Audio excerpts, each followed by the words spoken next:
La inteligencia artificial está revolucionando la creación musical, pero ¿estamos ante una nueva era de democratización artística o ante una banalización del arte que podría deteriorar la calidad musical? En este episodio exploramos cómo la tecnología desafía el concepto mismo de autoría y expresión, recordando que al final la música debe prevalecer porque el ser humano debe prevalecer. La tertulia de la inteligencia artificial.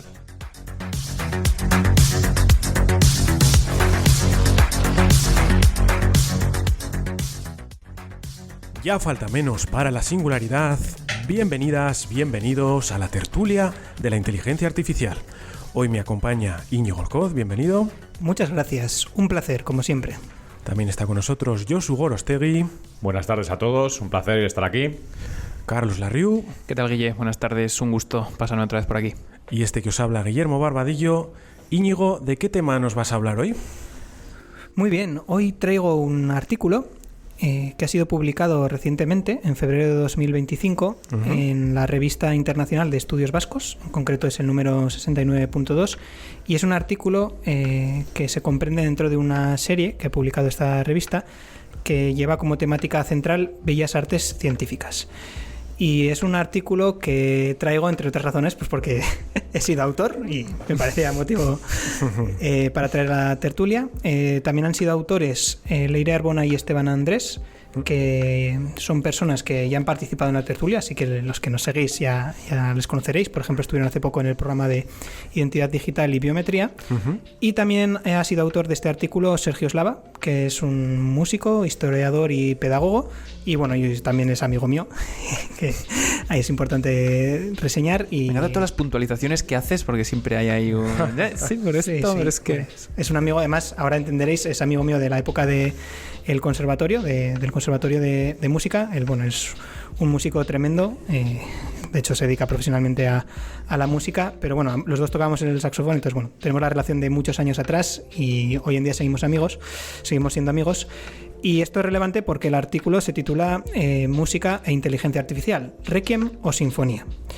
¿De qué va este artículo? Pues, a ver, en la era... El artículo está en inglés, ¿no, Íñigo? Sí. Eso me ha llamado un poco la atención. Sí, el artículo está en inglés porque toda la línea de la revista pretende que sea en inglés. No estoy del todo familiarizado con la Revista Internacional de Estudios Vascos. Entiendo que, porque sí que he visto que hay algunas publicaciones que tienen números pues principalmente en castellano y en euskera, pues de ser de la zona, pero sí que es verdad que hacen números enteramente en inglés. Entonces no sé si suelen hacer 2 publicaciones al año, por eso esta es la punto 2, porque tendría que haber sido la de 2024. Pues bueno, en esta en concreto es verdad que todos los artículos de esta serie de Bellas Artes Científicas estaban en inglés. Bueno, concretamente esta tiene sentido, ¿no? Creo yo, justamente un tema como este que está tan, no sé si decir de moda, pero bueno, pero se habla muchísimo, yo diría que a nivel mundial, justo de este tipo de cosas de las que vamos a hablar, del papel de la IA en estas cosas. Pues para mí tiene todo el sentido del mundo que se haga en inglés. Yo creo que es más por cómo quieren estructurar la línea editorial que la temática en sí, porque viendo luego también la revista, hay publicaciones como muy de nicho de la zona que se han hecho en inglés, porque igual quieren también propagarlas, y otras también más generales, pues en euskera o en español.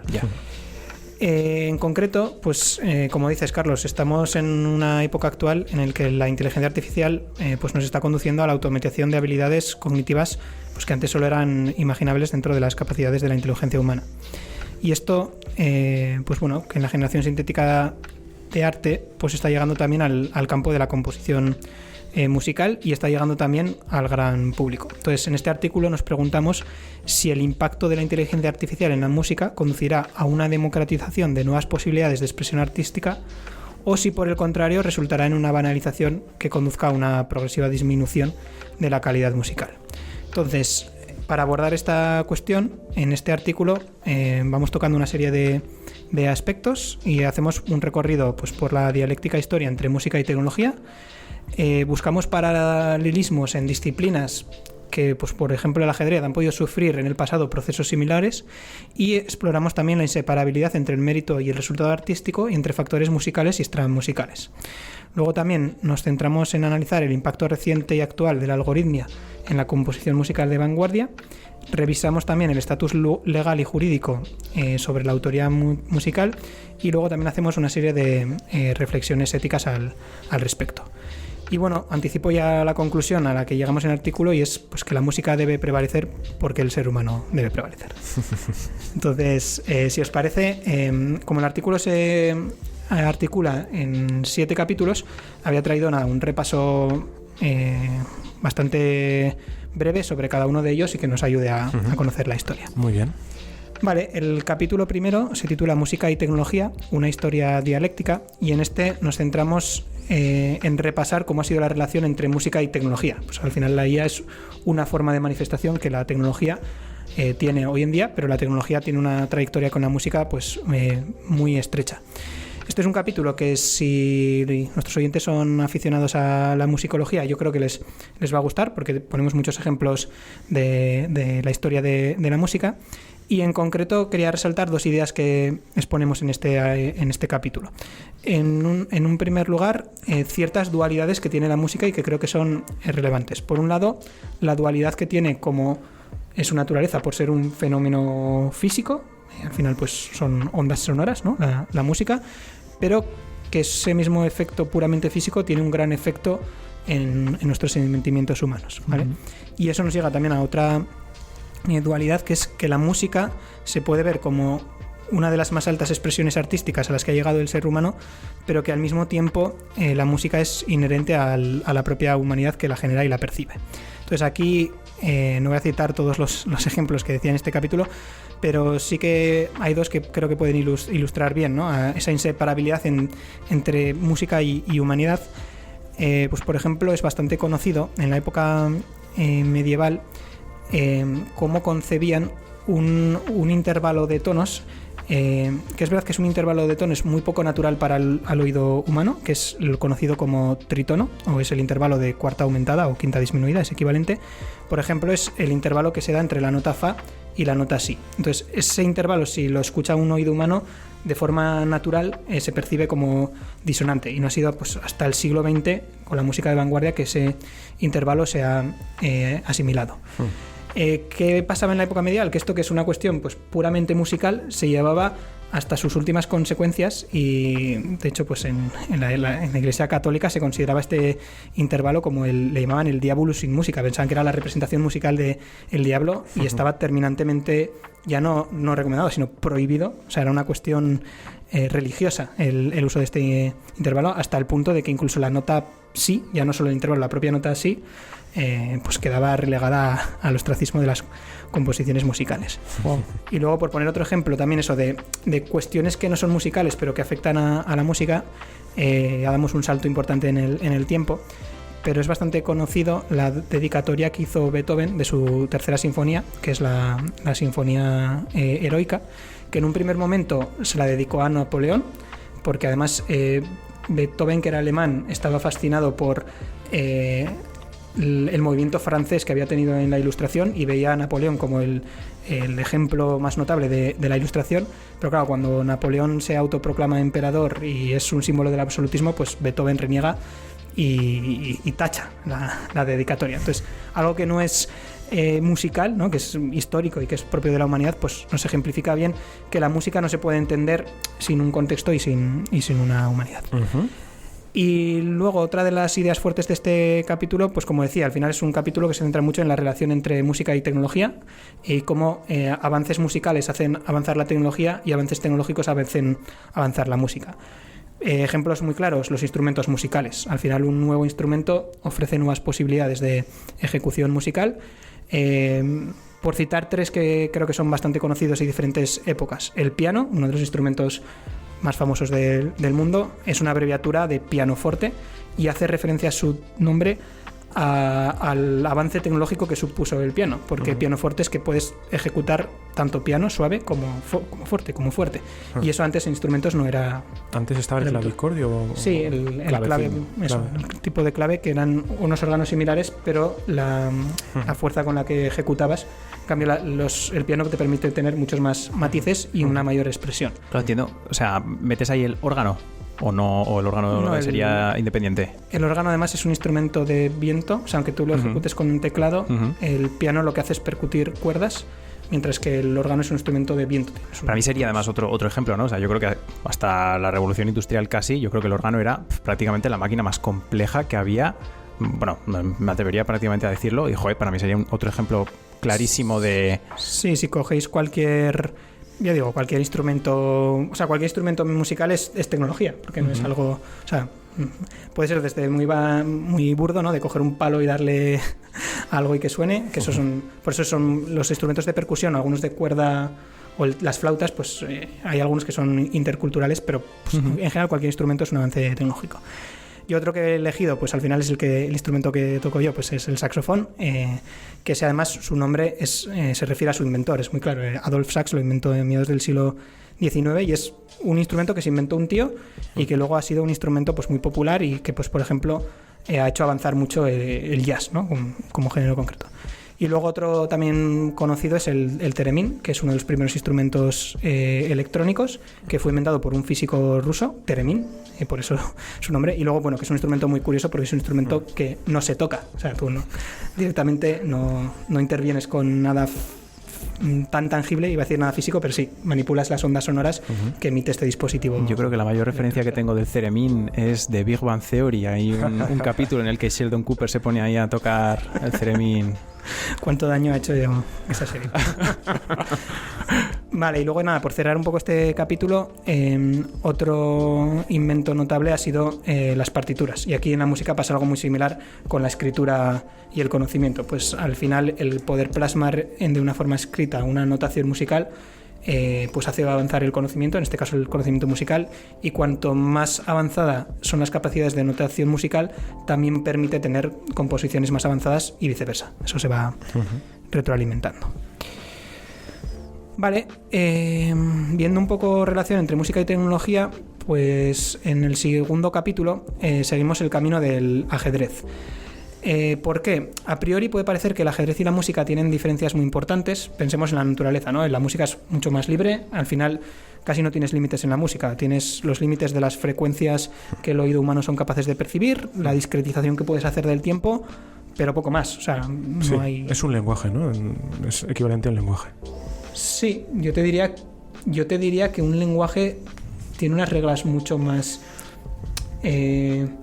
estrictas. O sea, en un lenguaje incluso igual está hasta más acotado. Es verdad que la música con su notación musical puede quedar restringida, pero o sea, música podría... O sea, ¿qué es música? Puede ser unas cosas más amplias. Algo que suene y que un humano lo pueda percibir y tener una sensación musical con ello, pues igual es que ya es música. El ajedrez pues es mucho más acotado, ya no digamos que un idioma, ¿no? Que un lenguaje, pues muchísimo más. Al final pues son unas reglas muy concretas, aunque tengas posibilidades casi infinitas de movimientos y de partidas, las reglas de partidas son concretas, hay un número de fichas determinadas, hay ritmos de juego. Bueno, eso es bastante evidente. Y luego también el objetivo es bastante diferente. El ajedrez tiene un objetivo muy concreto, que es ganar una partida, y la música pues tiene un objetivo mucho más libre o abstracto, ¿no? Que decíamos, yo pongo aquí emocionar como objetivo que tiene la música. Ganar visitas en YouTube. Por ejemplo, sí, ser un músico famoso y ganar visitas. Puede ser cualquiera, ¿no? Pero bueno, ¿por qué seguimos aquí el camino del ajedrez? Porque sí que creo que tienen equivalencias ambos en cuanto a paradigmas de intelecto y de creatividad humana. O sea, se han puesto muchas veces música y ajedrez como ejemplos de algo muy complejo que un ser humano es capaz de lidiar. Y porque ambos puedes verlos que hayan estado amenazados por la inteligencia artificial. En la música hasta ahora pues no parecía el caso. El ajedrez lleva ya 30 años siendo dominado por el dominio computacional y por eso me parecía relevante, porque podemos ver qué ha pasado en estos 30 años desde que por el año 1997 pues Deep Blue de IBM ganara a Kasparov, uno de los mejores jugadores de la historia. Ahí parecía que iba a ser un momento de cambio para el ajedrez, de oye, sí, ya las máquinas han superado este juego, ¿qué va a pasar? Desde entonces, a nivel computacional, han ido mucho a más, o sea, incluso hoy en día los sistemas como Stockfish o los propios que ha hecho DeepMind, ¿no? Con AlphaZero, pues es que están órdenes de magnitud por encima de cualquier jugador, pues ya sea el mejor de la historia. Y eso, sin embargo, no ha ido en detrimento en estos 30 años para el ajedrez. De hecho, está más en el momento más álgido de popularidad por otros factores. Por ejemplo, la pandemia, pues al ser un juego que se adaptó muy bien al mundo online, pues en la pandemia tuvo un pico de eclosión que se mantiene. Y luego en el nivel de los jugadores, no se ha perdido calidad en las jugadas de ajedrez. De hecho, Magnus Carlsen, que ha sido en los últimos años el número 1, igual es el mejor jugador de la historia. O sea, igual es muy difícil hacer estas comparaciones, pero el nivel que ha estado exhibiendo Magnus Carlsen pues ha sido prácticamente inigualable. Y también en bellezas de las jugadas. Está pasando en el ajedrez que ciertas jugadas que marcan como buenas, por ejemplo, estos módulos de inteligencia artificial o estos módulos computacionales, hasta que no han venido las máquinas a demostrarte con una línea de juego muy profunda y desconocida para los humanos, pues había ciertas jugadas que se pensaban que eran perdedoras porque un humano no había sido capaz de percibir la línea concreta que ganaba. Sí, de hecho, por narrar un poco los hechos históricos, cuando inicialmente Kasparov se enfrentó a Deep Blue en 1996, ganó 4-2. Era una versión inicial de esa computadora Deep Blue y luego la mejoraron, ¿vale? Y cuando al final perdió en la última partida en 19 movimientos, el principal movimiento que le sorprendió fue un movimiento que era pues inherentemente humano. Es decir, le sorprendió que una máquina hiciese ese tipo de movimiento. ¿Por qué digo esto? Porque antiguamente, cuando las capacidades de cómputo eran limitadas, lo que hacían los motores de ajedrez era básicamente contar la diferencia de, por ejemplo, material, como se contaría en el ajedrez. Es decir, el peón vale 1, el alfil y el caballo valen 3, la torre vale 5, la dama vale 9 o 10. Entonces, los motores de búsqueda tradicionales con limitaciones de cómputo basaban sus heurísticos más o menos en eso, ¿vale? Claro, y además, pues en el hardware limitado, pues no podían ver con mucha profundidad de búsqueda, claro. Deep Blue, que al final podía calcular millones de posiciones por segundo, pues ya fue un cambio. Él podía ver con muchísima profundidad, no sé si 16 movimientos o así, y entonces podía hacer cambios sustanciales con respecto a lo que se había visto hasta anteriormente. Y ese movimiento humano, al final, representa un cambio en cómo se había visto el ajedrez hasta ese momento, en el que, pues, Magnus Carlsen, por ejemplo, por ponerlo como ejemplo, a día de hoy, si tiene que analizar una partida, utiliza estos motores de búsqueda. Sí, vamos. Y a día de hoy, cuando un profesional o un gran maestro va a analizar una partida de ajedrez, utiliza esos motores de búsqueda. Antiguamente, antes de Kasparov, pues se hacía de otras formas. Cuando estaba Kasparov contra Karpov, pues eso a día de hoy sigue siendo, cuando es contra humanos, pero era esa lucha psicológica entre dos personas, entre dos estilos. A día de hoy, Magnus Carlsen, cuando tú dices que es de los mejores jugadores de la historia, yo estoy de acuerdo. ¿Por qué? Porque es capaz de desarrollar un estilo en que no tiene prácticamente puntos débiles y ahonda en las fortalezas de diferentes jugadores campeones del mundo, no solo Karpov y Kasparov. Podría irse a Capablanca, a Lekain, a jugadores que han marcado diferentes hitos en la historia. Entonces, sí que es, después de 1997, sí que marcó un antes y un después de ese, pues lo que inicialmente Kasparov llamó un error psicológico, pues que las máquinas entrasen ya en ese juego de ayudar al humano y mejorar los análisis, jugadas más humanas hechas por ordenadores y bueno, pues que a día de hoy, lo que comentabas, a día de hoy se juega en chess.com, se juegan millones de partidas al día y el ajedrez no ha desaparecido. Yo estaba pensando mientras hablabais, Íñigo, sobre lo de si es el mejor o no de la historia. Una idea al aire. Ahora que la IA es muy superior a las personas en ajedrez, quizás podrías simular esas partidas diciéndole vas a jugar como Kasparov contra otro que va a jugar como Magnus Carlsen, y así. Sí. Es que, sí es interesante, pero yo creo que al final el ajedrez ha ido evolucionando como deporte, como por ejemplo el tenis. Cuando jugaban Becker, no es lo mismo que cuando ha jugado Federer y Nadal, porque En este caso, pues las raquetas han mejorado, pero en el ajedrez también ha ido mejorando muchísimo cómo se conocían las aperturas, los estudios de diferentes partes del juego. Entonces, por ejemplo, Karpov, antes de perder contra Kasparov en su campeonato del mundo, jugaba muy diferente, jugaba peón de rey siempre. Cuando perdió, empezó a jugar peón de dama siempre porque cambió su estilo, se convirtió en otra persona diferente después de esos enfrentamientos. Entonces, cambia tu estilo según muchas condiciones de contexto, porque no eres una máquina, eres un humano que está haciendo una lucha contra otra persona que se adapta a pues yo contra esta persona lucho o juego de esta forma. Entonces, muchas circunstancias históricas vienen de esos estilos de juego. Obviamente, pues habrá estilos más limpios o menos limpios, más defensivos. Karpov pues jugaba al contraataque, por ejemplo, pero dependiendo también contra quién jugase. Entonces, ahí hay, yo creo, una más de poder hacer un símil de qué estilo ganaría en una inteligencia artificial, pues probablemente sería en este caso el más completo, ¿no? O igual el más defensivo. O podrías igual emular diferentes estilos y ver cuál es más bello o más interesante de ver. Sería complejo eso. A ver si me explico. Sí, o sea, yo creo que hay esa naturaleza que decíamos al principio, diferente entre el ajedrez y la música. Yo creo que aquí tiene relevancia para lo que comentabas, Guille, porque todos los modelos, o sea, todos los esfuerzos que en computación se ponen al ajedrez se ponen al servicio de ganar, no tanto de recrear un estilo como harías en el arte o en la música. Vale, viendo la analogía que nos da un motivo de esperanza, ¿no?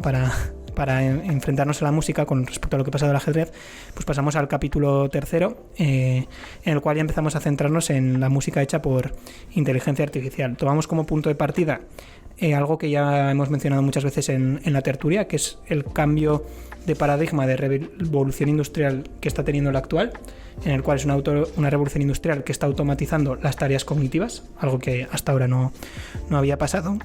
Y al igual que, por ejemplo, cuando tratábamos en el capítulo en la segunda temporada, cuando vimos inteligencia artificial y arte, pues aquí surgen dilemas fruto de esta automatización de tareas cognitivas, ¿no? Por ejemplo, ¿merecerá la pena escuchar música cuya creación carezca de mérito? Y aquí, claro, esta pregunta hay que verla porque depende de dónde pongas el foco del mérito y cómo entiendas el mérito. Entonces, en este capítulo ahondamos bastante en esa cuestión, ¿vale? Que ahora voy a intentar resumir. También una cosa que parece bastante evidente que a la música puede que le ocurra, como está pasando con otras disciplinas, es que haya una cierta transición en la maestría de conocimientos que tienes que dominar o que tienes que ser experto para dominar la música. Igual se está pasando de una maestría puramente en lo musical a una maestría en las tecnologías, que producen y reproducen la música. Entonces, yendo a la cuestión del mérito, que creo que es muy relevante en cómo nos enfrentamos a estos dilemas, aquí mi opinión es que el ser humano es capaz de encontrar el valor y la belleza tanto en el resultado mismo de una creación como en el mérito que ello aplica. Entonces, por poner un ejemplo concreto de la música, hace mucho que la tecnología ha superado las formas que tú tienes de proyectar la voz para que se te escuche en una audiencia muy amplia, ¿vale? Pues hay micrófonos y altavoces, por simplificar. Y eso no ha mermado que se siga apreciando el valor de la ópera y que se siga apreciando ir a un auditorio y escuchar a un cantante o a una cantante proyectando su voz sin ese micrófono. Y eso lo puedes apreciar no solo por el mérito que tiene ese cantante, ¿no? Decir, joder, cómo domina la técnica vocal, sino también en la sensación que uno mismo percibe, ¿vale? Por poner otro ejemplo que todos estaréis muy familiarizados, pensad en vuestro artista favorito, sea del género que sea el estilo que sea, vuestro artista musical favorito. Seguramente la sensación personal que vosotros experimentáis al escuchar a este artista no sea lo mismo escuchado desde casa en Spotify que si vas a verle en un concierto, y no es lo mismo si ese concierto es en directo o si está haciendo playback. Y no solo es cuestión de que tocar en directo tiene más mérito, que eso lo entendemos todos, sino que al margen del mérito en sí, la sensación humana que tú estás percibiendo es diferente, y eso es una cuestión extramusical. Y para mí eso es un tema muy importante, porque tanto en la dimensión musical del mérito como en la dimensión del resultado musical en sí, hay factores no musicales decisivos para su apreciación subjetiva. Y para mí, esta inseparabilidad de mérito y efecto y de factores musicales y no musicales es en donde reside la subjetividad de la música. Entonces, de ahí, pues una de las preguntas que creo que nos tenemos que hacer es si los humanos pues estamos preparados para apreciar la música generada por inteligencia artificial, porque eso a día de hoy ya ha llegado, o sea, ya ha llegado con plataformas como Suno o Udio, si las habéis podido probar, pues está pasando parecido con...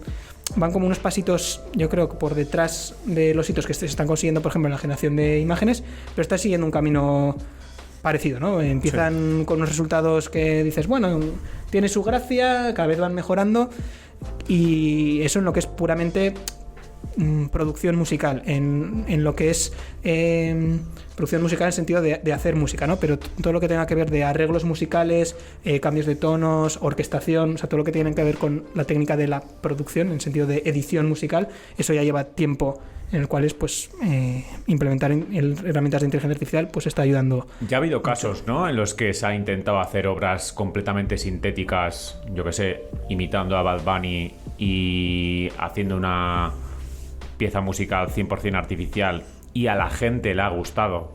Entonces, creo que... Sí, ahí por ahora los estudios que está viendo Josu es si la gente no sabe de partida que ha sido creada por IA y no está con ideas preconcebidas, no, por lo menos para lo que es un público masivo, no un musicólogo experto, etcétera, en general a una población muestra tipo de hecho, ¿no trajiste una vez, Íñigo, un estudio justo que decía esto? Sí, me suena aquí en la tertulia, sí. Sí, en la tertulia mencioné un artículo que de hecho lo mencionamos también aquí en el propio artículo, que hacen ese experimento, hacen una pieza de IA y... Incluso dijeron que era la mejor canción que habían escuchado de Bad Bunny. No, pero no era con Bad Bunny, hacían una música y entonces se la exponían a dos poblaciones diferentes. Entonces una población no sabía nada a priori y otra población sabía que había sido generada por IA, y había una diferencia estadísticamente significativa de que se había apreciado mucho mejor si no sabías. Entonces podríamos asociar mérito en el sentido a lo que... O sea, si nosotros sentimos y tenemos una respuesta emocional a una pieza, sea esté hecha o no por inteligencia artificial, ahí el mérito formaría parte de ese resultado, ¿no? De lo Totalmente. Que sentimos, ¿no? O sea, Totalmente. No perdería mérito porque estuviese hecha por inteligencia artificial. No, y puede ser que sea algo que se vaya asimilando también. Eso te iba a decir. Yo creo que a la pregunta que has hecho, Íñigo, de ¿estamos preparados para apreciar la música generada por inteligencia artificial? Pues el estudio mismo lo dice, ¿no? Yo creo que no, pero yo creo que eso irá cambiando con el tiempo, porque estoy seguro que va a ir por ahí todo el desarrollo musical. Sí. Por ejemplo, en el siguiente capítulo, en el capítulo 4, que es el capítulo más técnico desde el punto de vista musical, en ese hacemos una revisión tanto de el fenómeno de generación algorítmica en la música, en la historia de la música, como el estado de arte actual, de cómo se está empleando esto en la música de vanguardia. Y es que no era concebido como inteligencia artificial, pero tú te puedes remontar incluso 1000 años atrás. Ya había esfuerzos por hacer una cierta generación algorítmica de la música. Y hay un ejemplo, bueno, que es que además es muy famoso en la historia de la música, que es del siglo XI, que es un tratado de un monje y músico italiano, que era Guido de Arezzo. Es un tratado muy importante en la historia de la música, que es el Micrologus, porque es uno de los primeros tratados en los cuales se empieza a exponer la notación musical. Y en ese tratado, en alguno de los capítulos, Guido de Arezzo ya proponía una generación de forma automática, entendiéndose como pues hay unas ciertas melodías preestablecidas y que de una forma un tanto azarosa se eligen. Y esto era así porque, claro, en esa época la música cumplía una función muy importante, que era el de ser música litúrgica, es decir, música que acompañara los momentos de la misa. Entonces, la música tenía que tener una cierta estructura adecuada a cada uno de esos momentos litúrgicos. Entonces, pues para ir variando, en vez de tener que esforzarse cada vez, pues ya hacía, pues mira, lo adecuado para este momento litúrgico es este. Y luego aleatorizaba de cierta manera que eso se empleara de una forma u otra. Y si damos un salto en el tiempo, es que esto mismo, en el siglo XVIII, utilizó algo muy parecido a Mozart. Tiene una composición que se llama, bueno, es en alemán, pero la traducción sería como juego de dados musical, que era parecido. En esa época pues no había que servir al propósito de la liturgia musical, pero también la música servía a un propósito, que era el de los bailes de la época clásica. Entonces era música como que tenía que ser muy agradable, porque tenía que poder ser bailable. Entonces Mozart lo que hizo fue componer ciertas estructuras musicales, ciertos pasajes musicales, y luego según ibas tirando un dado 16 veces, pues te iba eligiendo unos pasajes u otros que ya están medianamente preparados para que encajaran de sí. Entonces ya eran esfuerzos para introducir una pseudo aleatoriedad en la música. Y eso hoy en día en la música de vanguardia actual pues es algo que se sigue teniendo mucho interés, y la mayoría de los esfuerzos de la composición musical moderna más de vanguardia pues van en este sentido. ¿Qué se está haciendo? Pues para introducir esta pseudo aleatoriedad, en vez de hacer pues azares pues tan burdos, ¿no?, como los de siglos anteriores, pues ya se están tomando en cuenta técnicas estadísticas más avanzadas que permitan llevar esta pseudo-aleatoriedad. Entonces, bueno, no voy a citar aquí todos, en este capítulo hay muchos ejemplos, pero bueno, hay composiciones pues influenciadas por sucesiones probabilísticas, por cadenas de Markov, algoritmos genéticos, fractales, movimientos brownianos, o sea, todo lo que te permita partir de una cierta idea musical inicial y que haya un cierto componente de azar que te lleve a una composición musical pues única, y que ni siquiera el propio compositor pues igual de partida tenía en mente, ¿vale? Wow. Y aquí en el artículo sí que nos preguntamos si esto puede ser este momento en el que la IA se está acercando al gran público, si puede ser una oportunidad. O sea, la IA, está acercando música y la composición musical al gran público, si puede ser una oportunidad de reconciliación entre la música de vanguardia y la mayoría de oyentes, porque aquí claramente la música pues tiene un problema, a mi juicio, es una opinión personal, pero existe un cisma muy evidente entre lo que es composición musical de lo que se considera como música culta, porque música clásica puede ser un término dudoso, porque el clasicismo es un momento muy concreto en el tiempo, pues de la época de Haydn, Mozart, y música culta, aunque es un nombre que igual tampoco es, porque lo otro que es inculta, tampoco es un nombre bueno, pero suele ser el término oficial que se da a lo que comúnmente se llama música clásica, ¿vale? Entonces, la música clásica actual, pues está alejada, ¿no?, de la mayoría de los oyentes, y ahí hubo un cisma a finales del siglo XIX, porque antes no era así, hasta finales del siglo XIX, o sea, hasta Wagner y compañía, pues no tenía por qué ser así.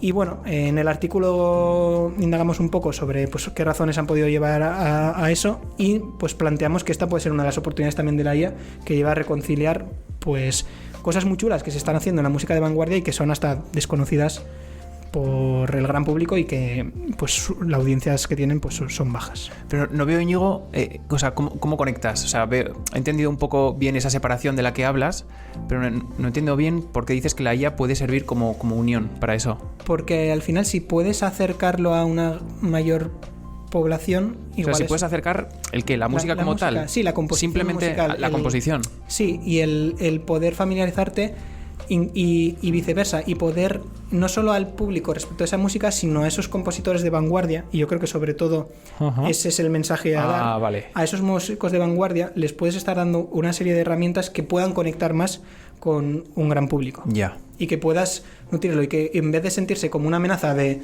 la IA ahora nos va a relegar, creo que no es así, porque creo que el cisma venía de antes. O sea, así como igual en otras composiciones como, yo qué sé, dibujante de cómics, puede sentirse, o el cine, ¿no?, puede sentirse esa amenaza de lo que ahora me consume mi público, va a venir una IA y ya no lo voy a hacer yo, lo va a hacer una IA. ¿Estás de acuerdo con eso? Aquí no tiene por qué ser así, ¿no? Aquí yo creo que el público ya el gran público está en cierta manera un tanto desenganchado, y si los compositores con una herramienta que va a ser poderosa pueden intentar aunar conciliación con las audiencias, conseguir avanzando, porque yo sí que eso veo que la música de vanguardia hace avanzar la música. O sea, si Beethoven no hubiera existido, pues del salto del clasicismo al romanticismo no se habría dado de esa misma manera. Entonces, ha habido gente que ha hecho avanzar y hoy en día se sigue avanzando.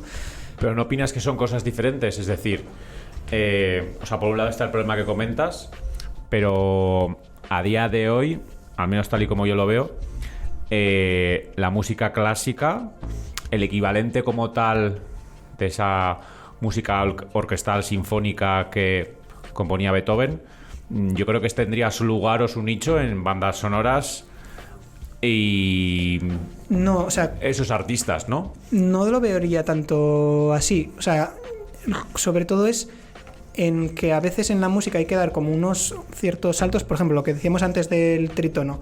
No era tan hasta el siglo XX no se asimilaba, era un salto tonal, un intervalo tonal que nuestros oídos no asimilaban. O por ejemplo es el cambio que decíamos del clasicismo al romanticismo.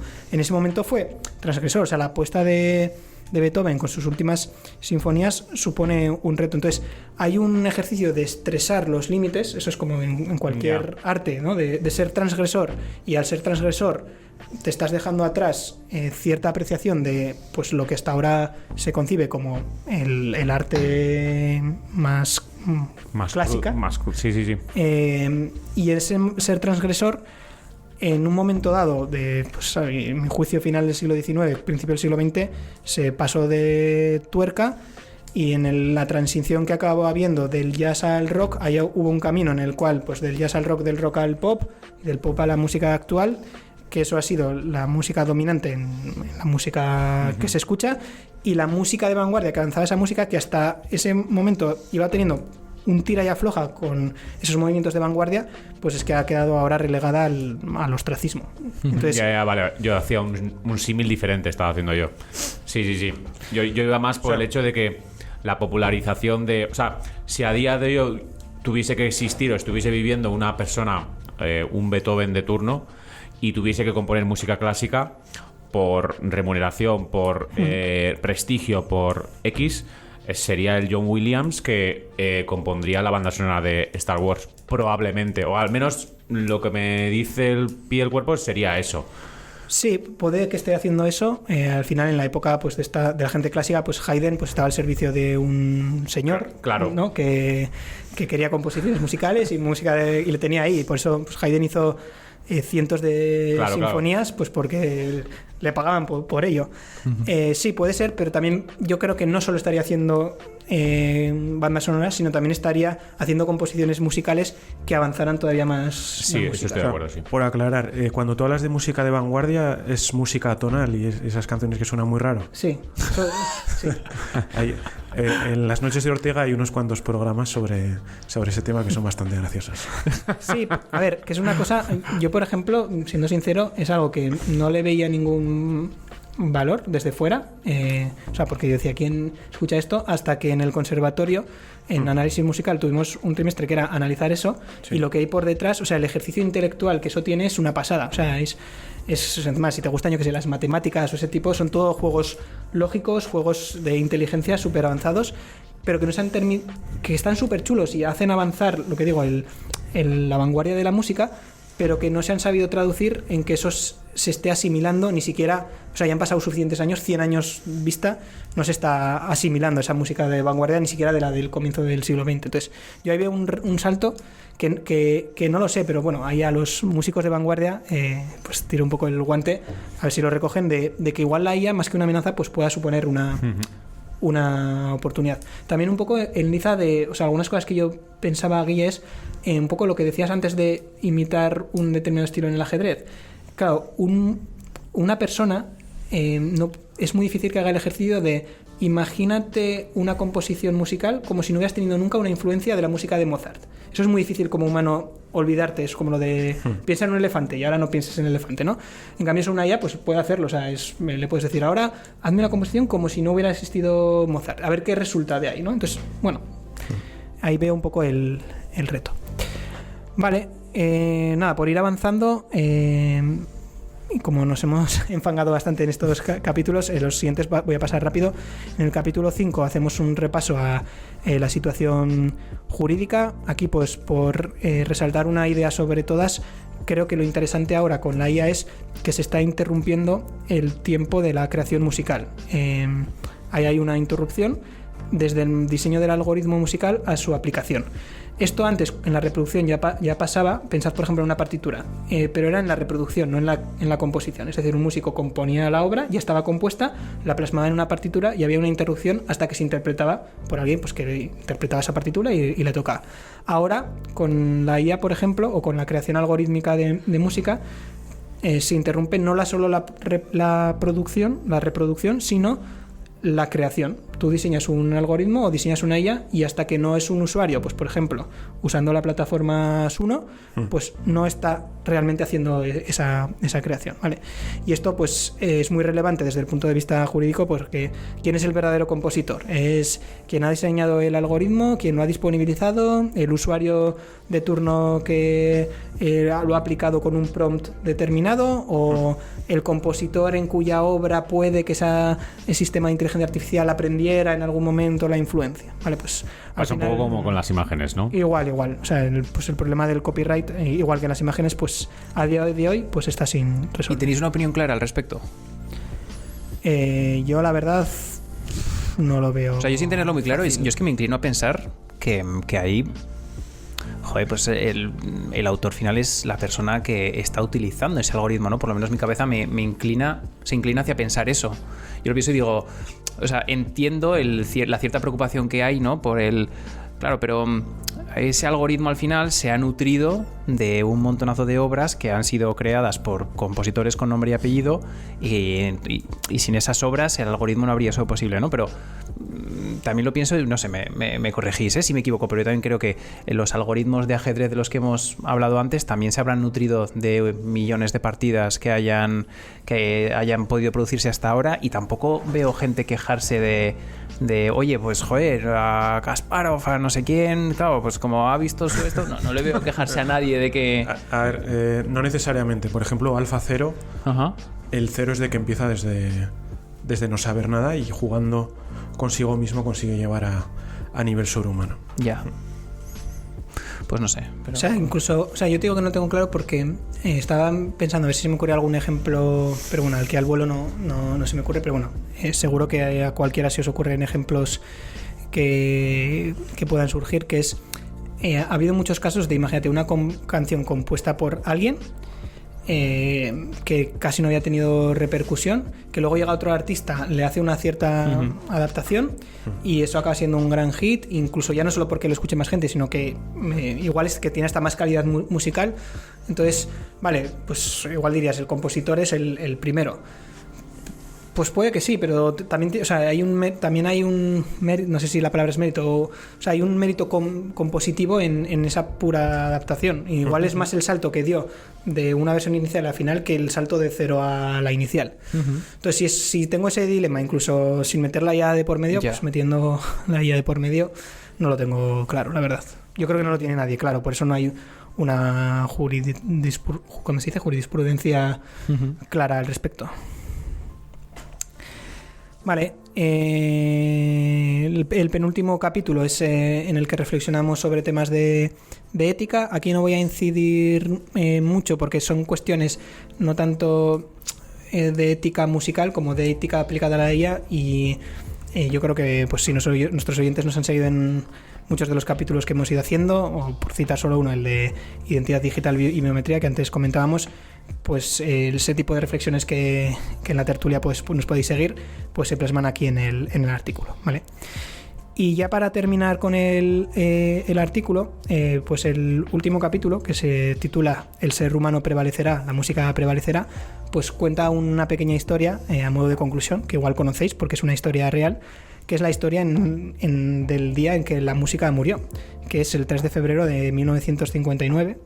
En ese día, Buddy Holly, que tenía 22 años, Big Bopper, que tenía 28 años, y Ritchie Valens, que tenía 17 años, se montaron en un avión.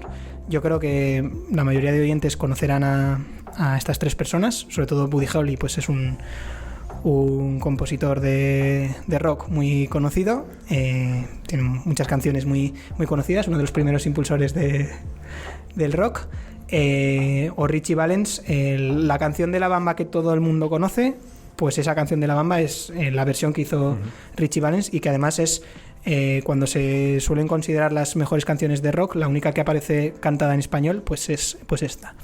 Y Big Whopper igual es menos conocido, pero bueno, tiene alguna canción bastante famosa, como la de Chantilly Lace. Entonces, en esta época... Yo creo, Íñigo, que aquí solo los conocías tú, ¿eh? No, hombre, busca canciones, igual no por nombre. Por nombre seguro que... Si busca la canción de la de La Bamba, sí, la conocéis sí, todos.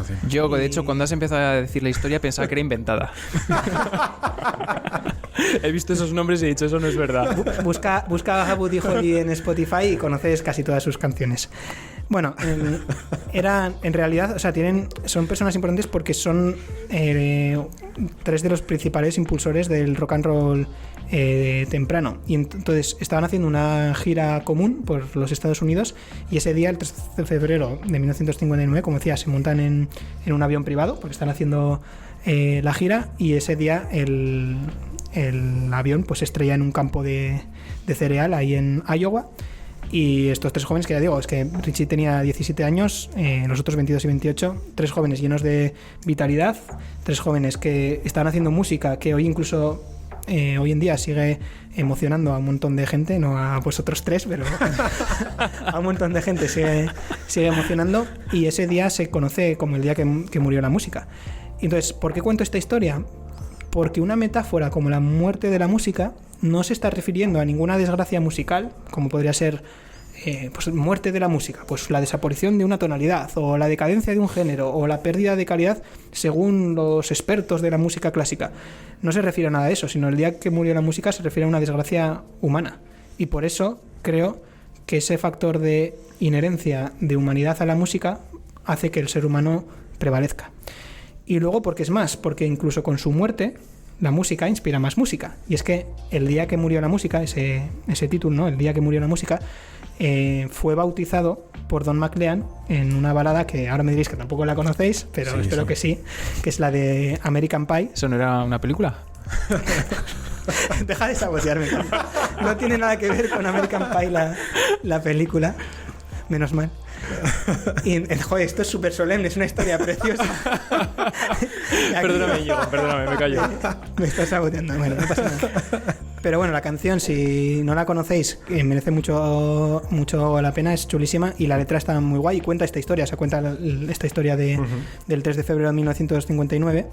Y tiene una frase, la voy a decir en inglés porque la traducción igual no es tan buena, que dice: "Do you recall what was revealed the day the music died?", que viene a decir algo así como ¿recuerdas lo que fue revelado el día que la música murió? Entonces, para mí también pues ejemplifica que la música prevalece. Y es que, como conclusión al programa y al artículo en sí, en mi opinión, el ser humano pues necesita sinfonías, pero también va a necesitar requiems, y en definitiva pues necesita música, y mientras la necesite pues la seguirá creando, y también la seguirá creando en la época de la inteligencia artificial. Y ahora yo tengo miedo de decir algo. Muy bien, Íñigo, pues muchas gracias por traernos este tema tan interesante de música, inteligencia artificial. Muchas gracias. Y vamos con la sección de recomendaciones. Íñigo, ¿qué recomendación nos has traído hoy? Vale, pues yo traigo una recomendación muy ligada al propio artículo. Cuando he mencionado a los autores, he mencionado a Sergio Eslava, y Sergio tiene un podcast sobre música que os recomiendo. Se llama Hablar por las codas, haciendo ahí un juego de palabra, y está muy chulo. Al final está dirigido por dos personas, una de ellas Sergio, que son músicos, traen invitados muy interesantes, entonces tratan temas muy diversos, muy accesibles para todos los públicos y todos relacionados con la música, así que muy recomendable. Gracias, Íñigo. Yosu, ¿qué recomendación nos traes hoy? Vale, yo por relacionarlo un poco con la parte del ajedrez, pues recomendaría la película Game Over, Kasparov contra la máquina, o si no cualquier otra así relacionada del ajedrez, como podría ser En busca de Bobby Fischer, que también es muy interesante. Sí, esa está chula. Y nada, jugada a ajedrez, está guay. Muy La bien. la del The Pound Sacrifice, esa está chula también, que es Sí, ese está bien también. Sí. como la de la historia de Bobby Fischer. Creo que el actor es el de Spider-Man, ¿no? Pues el Tobey Maguire, creo que es. No me acuerdo. Pero sí, sí, es el de este, sí. Muy bien. Y yo traía una recomendación que era el modelo de Google Gemini, porque pues he visto que tiene una integración bastante buena con YouTube, de tal manera que tú le podrías pasar, por ejemplo, un link a un podcast de La Tertulia y le puedes preguntar por cosas que hemos hablado en el podcast. Entonces me ha parecido que es muy útil. En mi caso concreto, pues había visto un vídeo de hora y media más o menos de duración y ahora pues estaba un poco resumiéndolo y entonces claro, pues no me acordaba exactamente de algunos detalles y entonces vas, le preguntas y te contesta, entiendo que con la transcripción del vídeo, y pues eso, me ha parecido un caso de uso muy, muy útil con Gemini. Y O sea, son las transcripciones del vídeo las que utiliza él para... a ver, yo no lo sé porque eso no lo hace explícito, pero tú le pasas ¿Nuestros vídeos de tertulia tienen transcripciones? las hará automáticamente. Vale. O sea, yo lo he hecho con un vídeo del canal Machine Learning Street Podcast, Vale. que entrevistaban a Cholet y compañía. Y eso, tú le pasas el vídeo, no te dice lo que hace, pero me imagino que Entiendo es lo que lógico. sí. Que usa la transcripción y tú le puedes preguntar. Entonces, como yo ya había visto el vídeo, podía verificar que lo que me contestaba era correcto. Entonces, esa era la recomendación que traía, pero pues un poco escuchándote hablar, Íñigo, me he acordado de otra recomendación que creo que es repetida, pero bueno, da igual porque encaja con el programa de hoy, que es el curso Entiende la música clásica de Jaime Altozano, en el que cuenta un poco pues todo el desarrollo de la música desde el principio hasta... creo que también habla un poco de la música hasta de vanguardia, que te gusta mucho, Íñigo. Y es un curso que está muy interesante. Para gente como yo, que no sabe mucho de música, pues yo creo que está... ¿Es público? ¿Lo tiene en YouTube o es de no, hay alguna que plataforma? pagar, pero pues no sé, tampoco es mucho dinero, ¿no? Pero pues, Lo puedes pedir que te lo regalen. Lo puedes pedir que te lo regalen, sí. Y bueno, con esto cerramos el programa. Muchas gracias a todos y nos vemos en el siguiente. Muchas gracias. Muchas gracias. Nos A mí me vemos. gustaría... Y bueno, yo para despedirme, me gustaría recordar la frase de Nietzsche que decía que sin música la vida sería un error.